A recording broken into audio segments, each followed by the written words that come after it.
पहले दोस्तों कैसे हो आप लोग। तो दोस्तों मैं आप सभी का स्वागत करता हूं आपके अपने प्रतिभगिरी कॉमर्स अकेडमी पे। दोस्तों आप सभी जानते हैं कि पहला चैप्टर हमने कंप्लीट कर लिया, आज हम सेकंड चैप्टर पे आ गए हमारे। तो चलो फटाफट से शुरू करते हैं टाइम ना गवाते हुए। आज के जो हम टॉपिक कंप्लीट करने वाले हैं आपका डिमांड है। ठीक है, डिमांड क्या होता है ऑलरेडी हमने पिछले सेशन में समझा था, आज थोड़ा सा वापस समझ लेंगे। डिमांड क्या होता है? Demand is the desire with the ability and the willingness to buy the good. क्या? Demand is the desire plus the willingness plus ability to pay for the goods और दी सर्विसेज। क्लियर हो गया। अब यहां पे अगर मैं आपको चीज कहूं कि अगर आप डिमांड कर रहे हो, डिमांड कब कहलाएगा? डिमांड तभी कहलाएगा जब डिजायर, विलिंगनेस और एबिलिटी जो तीनों चीजें अगर साथ में रहेंगी तभी कहलाएगा। इनमें से एक भी चीज अगर गायब होती है तो नहीं कहलाएगा। जैसा कि मैं बात करूं, एक इंसान है लेकिन वो क्या कंजूस नेचर का है, उसे गाड़ी खरीदनी है। क्या खरीदनी है? गाड़ी खरीद, जो डिजायर है उसके पास। अब वो क्या करना चाहता है, उसके पास पैसे भी गाड़ी खरीदने के लिए, क्या मतलब एबिलिटी भी है, लेकिन वो क्या बोलता है, लेकिन उसके मन नहीं कर रहा है कि वो क्या करे, उसके लिए पे करे, उसको फ्री में चाहिए। तो डिमांड कहलाएगा क्या? नहीं कहलाएगा। समझ में आ गया। अब एक बेगर है, उसकी डिजायर है गाड़ी खरीदने की, सही बात है। अब उसकी विलिंगनेस भी है पैसे देने की, ठीक है, लेकिन पैसे ही नहीं है, यानी एबिलिटी नहीं है,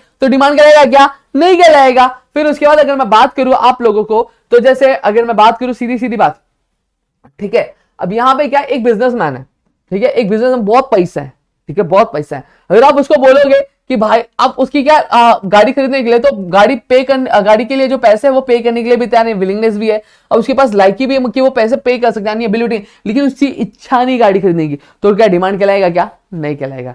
क्लियर हो गया। तो डिमांड मतलब क्या होता है? Demand is the Dzire with the ability and the willingness to pay for the goods or services which want to be grabbed। ठीक है। अब डिमांड जो होता है गुड्स और सर्विसेज का, वो बहुत सारी चीजों पे डिटरमाइन करता है। ठीक है, आप किस पे अफेक्ट करता है? जैसे अगर मैं बात करूं प्रोडक्ट का प्राइस क्या है, प्रोडक्ट का प्राइस अगर ज्यादा होगा तो डिमांड उसकी क्या? कम होगी। समझ में आ रहा है भाई। अगर बात करूं इनकम क्या है कंज्यूमर की, इनकम कंज्यूमर की ज्यादा है तो भी क्या प्राइस डिमांड जो है ज्यादा बढ़ेगा, कम है तो डिमांड कम हो जाएगा।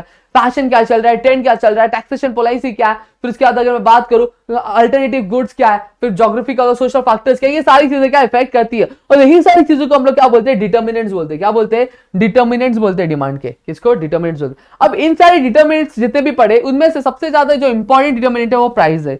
ठीक है, कीमत, प्राइस, वैल्यू। ठीक है। अब यहां पर अगर मैं बात करूं तो आपने ये देखा होगा कि अगर आप एक इंडिविजुअल, अगर प्राइस किसी भी गुड्स की ज्यादा तो आप उसको ज्यादा खरीदोगे, कम कम खरीदोगे, बट ऑब्वियसली बात तो डिमांड क्या होगा? कम हो जाएगा। वही जब प्राइस कम होगी तो आप उसकी क्वांटिटी क्या खरीदोगे? प्राइस क्या होगी? कम होगी, तो डिमांड क्या होगा? यानी आप खरीदोगे कितना? ज्यादा होगा, खरीदोगे। तो वही चीज अब यहां पे देखो, जब प्राइस बढ़ रहा है तो डिमांड क्या कम हो रहा है, जब प्राइस कम हो रहा है तो डिमांड बढ़ रहा है। तो यानी हमें क्या उल्टा रिलेशन दिख रहा है। तो उल्टा रिलेशन को हम लोग इंग्लिश में क्या बोलते हैं? इनवर्स रिलेशन बोलते हैं। क्या बोलते हैं? इनवर्स रिलेशनशिप बोलते हैं। तो यही चीज होता है। तो हमेशा ध्यान रखना, there is an inverse relationship between the price and the demand. Price और डिमांड के बीच में क्या होता है? एक इनवर्स रिलेशनशिप क्या होता है। क्लियर है? क्लियर हो गया? हाँ, अब इतनी चीजें मेरे ख्याल से आपको क्लियर है।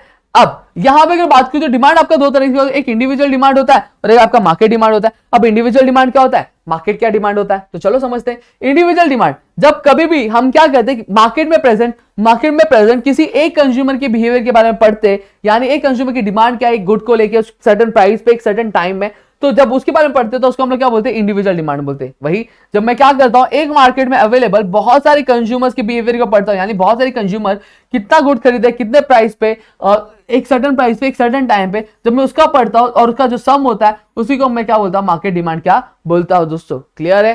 कुछ डाउट नहीं होगा मेरे ख्याल से आप लोगों को। ठीक है, तो इंडिविजुअल मार्केट डिमांड होता है। और डिमांड शेड्यूल की बात करूं तो सीधी सीधी बात है, डिमांड शेड्यूल किसको बोलते हैं? इसको बोलते हैं। ये जो डिमांड शेड्यूल क्या एक स्टेटमेंट है, क्या है? एक स्टेटमेंट। कौन से फॉर्म में? टेबुलर फॉर्म में। ठीक है, जो क्या दिखाता है कि डिफरेंट क्वांटिटी है डिफरेंट प्राइस पे, क्या अलग अलग क्वांटिटी अलग अलग प्राइस पे। जब से एक किलो क्वांटिटी थी कभी 50 रुपए पे, फिर उसका 2 किलो क्वांटिटी कब थी 40 रुपए में, 3 किलो क्वांटिटी जब 30 रुपए में, 4 किलो क्वांटिटी कब थी 20 रुपए में, ठीक है, 5 किलो क्वांटिटी कितनी भी थी 10 रुपए में। ठीक है, जैसे जैसे प्राइस बढ़ता है, जो क्वांटिटी का जो डिमांड होता है गुड्स का, वो क्या होता है? ओ दादा बैठ जाओ।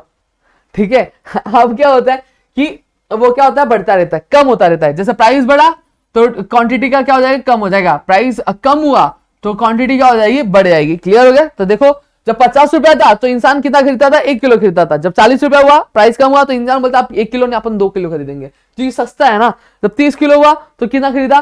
3 किलो खरीदा। जब 20 किलो हुआ तो 4 किलो। जब 10 किलो हुआ तो 10 रुपया क्या हुआ तो 5 किलो खरीदने लगा। क्लियर हुआ?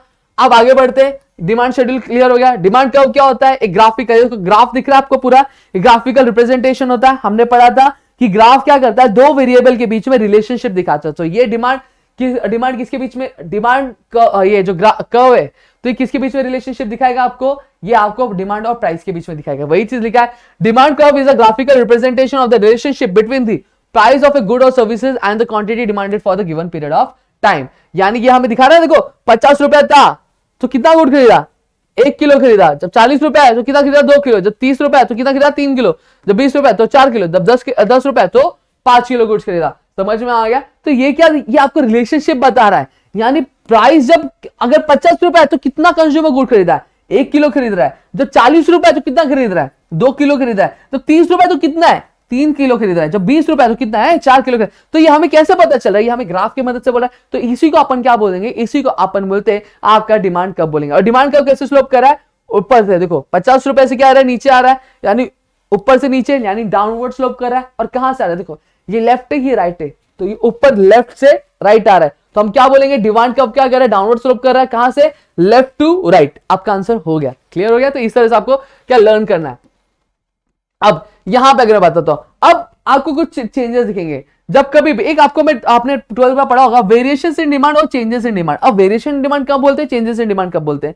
We have studied about some of the determinants, right? Where we have studied about the price, income, taste, fashion, habit, trends, population, etc., etc. Right? Whenever there is a rise or fall, whenever there is a rise or fall because of price, because of changes in the price, and other things remain constant. What it means? It means that the other determinants remain constant. It doesn't change. तो यहां पे सीधी बात अगर मैं कहूं तो जब कभी भी प्राइस के वजह से, प्राइस कम या ज्यादा होने की वजह से डिमांड कम या ज्यादा हो रहा है और बाकी जो चीजें यानी बाकी जो डिटर्मिनेंट्स है वो सेम, उसमें कोई चेंजेस नहीं हो रहा, तो हम उसको क्या बोलेंगे, वेरिएशन इन डिमांड बोलेंगे। क्या बोलेंगे, वेरिएशन इन डिमांड बोलेंगे। अब आपका चेंजेस इन डिमांड कब बोलेंगे, जब क्या होगा, प्राइस, सॉरी, जब प्राइस क्या होगा, कांस्टेंट होगा, यानी प्राइस में कोई चेंज नहीं हो रहा है, लेकिन टेस्ट, हैबिट, फैशन, कंज्यूमर का इनकम, ये सब में क्या बहुत ज्यादा कम ज्यादा चेंज हो रहा है, ठीक है, यानी ऊपर नीचे हो रहा है। और उसकी वजह से क्या हो, जब डिमांड ऊपर नीचे होएगा तो उसको अपन क्या बोलेंगे, चेंज इन डिमांड क्या बोलेंगे। दोस्तों क्लियर हो गया।